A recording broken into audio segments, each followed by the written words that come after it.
ঝুলন মেলার part 2 video নিয়ে আমি আজকে চলে এলাম। তো welcome back to my channel মোমনার লাইফস্টাইল। কেমন আছো তোমরা? আশা করছি তোমরা খুব ভালো আছো, আর আমিও খুব ভালো আছি। চলে এসেছি আরও একটা নতুন ভিডিও নিয়ে। ঝুলন মেলার পার্ট 1 ভিডিও আমি তোমাদের কাছে শেয়ার করেছি, মানে কিছুটা মন্দির আর কিছুটা মন্দির বাকি ছিল, তাই এই ভিডিওর মাধ্যমে আমি তোমাদেরকে শেয়ার করব। তো তোমরা দেখতেই পাবে প্রত্যেকটা মন্দির ঝুলন মেলা উপলক্ষে কতটা সুন্দরভাবে সাজিয়ে তুলেছে ওরা। তো চারিদিকে যেন মনে হচ্ছে যেন ছোট্ট বৃন্দাবন, এই উখড়া গোটাটাই সেজে উঠেছে। তো তোমরা দেখতে পাচ্ছ এখানে প্রত্যেকটা ক্লিপ আমি ভিড়ের মধ্যেও তোমাদেরকে শেয়ার করেছি, যাতে তোমরা অনেক দূরে দূরে যারা আমার ভিউয়ার্স আছো তারাও উখড়ার ঝুলন মেলাটা আমার সাথে এনজয় করতে পারো। তো এই হচ্ছে আসল মেন মানে আকর্ষণ আর কি, হচ্ছে ঝুলন। দেখতে পাচ্ছ রাধাকৃষ্ণ এখানে দোলনায় দুলছে, সেটাকে ঝুলন নামে হয়তো পরিচিত। তো দেখতে পাচ্ছ তোমরা কতটা সুন্দরভাবে এখানে সাজানো হয়েছে। প্রত্যেকটা জায়গা কিন্তু এখানে মানে কাগজের চিরকুট করে নাম লিখে দিয়েছে। তোমরা ভিডিওটা ক্লোজ করে তোমরা দেখে নিতে পারো। তো ক্লোজ করে দেখা নেওয়ার পর তোমরা দেখতে পাবে এখানে রায় রাজাকে দেখা যাচ্ছে, এখানে আরও সমস্ত কিছু নামগুলো দেখা যাচ্ছে। মানে খুবই এগুলো ভালো লাগে যায়, তাই না? যে যারা ঠাকুর ভক্ত তাদের তো আশা করছি অনেক কিছুই ভালো লাগবে, আর যারা এরকম তাদেরও ভালো লাগবে। তো যারা কৃষ্ণ ভক্ত তারা কিন্তু কমেন্ট সেকশানে এসে কমেন্ট করে যায় জয় শ্রীকৃষ্ণ। তো এখানে আরও সমস্ত কিছু ছিল আর কি। তো দেখতে পাচ্ছ এখানে পালকির মধ্যে হয়তো কাউকে নিয়ে যাওয়া হচ্ছে ঘোড়া টোড়া দিয়ে। এখানে কৃষ্ণ যেই রাক্ষসকে বধ করেছিল সেই ছোট্ট করে একটা দেওয়া রয়েছে এখানে, দেখতে খুবই কিউট লাগছে। ঝুলন মানে তো এইটাই, যে সাজিয়ে গুছিয়ে প্রত্যেকটা সিনকে দেখাবে। এখানে হনুমান যে বুক চিরে দেখিয়েছিল তার বুকের মধ্যে রাম লক্ষ্মণ আছে, এই রাম সীতা আছে, সেটাও কিন্তু এরা তুলে ধরেছে। তারপরে নবনারী কুঞ্জ এখানে রয়েছে, তোমরা দেখতে পাচ্ছ, মানে স্নান করছে যারা, আর কৃষ্ণরা গাছ থেকে দেখছে। এই ব্যাপারটা তোমরা অনেকেই জানো।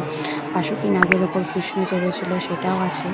তো প্রত্যেকটা সিনকে তুলে ধরা হয়েছে খুব সুন্দরভাবে, খুবই সুন্দর লাগে। তো আমি তো প্রথম গেছিলাম হচ্ছে বিয়ের প্রথম, আর এখানে 4 বছর পর আমি আবারও গেলাম। তারপরে একটা স্কুলেও দেখলাম একটা প্রোগ্রাম হচ্ছে খুব সুন্দরভাবে, বাচ্চাদের ডান্স আরও যে প্রোগ্রামগুলো, গান, সমস্ত কিছু হচ্ছে এখানে। খুব সুন্দরভাবে একটা স্কুলকে ছবি আঁকা, যারা হয়তো আর্টিস্ট এঁকেছে সেইগুলোকেও খুব সুন্দরভাবে এরা তুলে ধরেছে। প্রত্যেকটা ছবি একদম নিখুঁত, আর নামগুলোও দেওয়া ছিল কারা কারা করেছে। এই জিনিসটা খুবই ভালো লাগলো।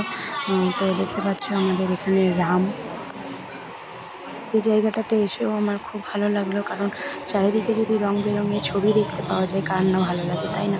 প্রত্যেকটা রকমের ছবি এখানে আমি দেখতে পেলাম, আর তোমাদেরকেও ভাবলাম এক ঝলক ক্লিপ তো তুলে নেওয়াই যেতে পারে। তোমরা যারা আর্টিস্ট তারাও এগুলো আইডিয়া পেয়ে যাবে একটা ভালো ছবি আঁকার, তাই না?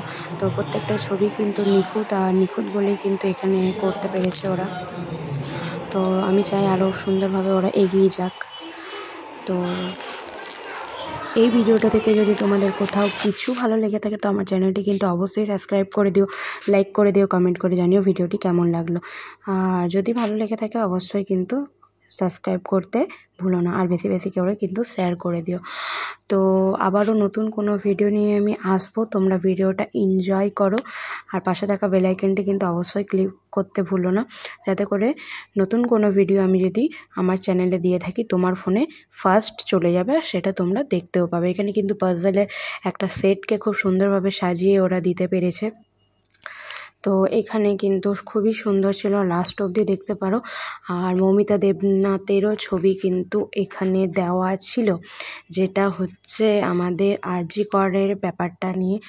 তো এই ব্যাপারে অন্য যদি কোনো একদিন ভিডিও আমি করতে পারি তো করব। তো উই ওয়ান্ট জাস্টিস, বাস এইটুকুই বলার, আর কিছুই বলার নেই। তো দেখা হচ্ছে নেক্সট ভিডিওতে। বাই, তোমরা ভিডিওটি দেখতে থাকো। আর চলি, দেখা হবে আরেকটা খুব সুন্দর ভিডিও নিয়ে তোমাদের কাছে। তোমরা ভিডিওটা এনজয় করো। বাই।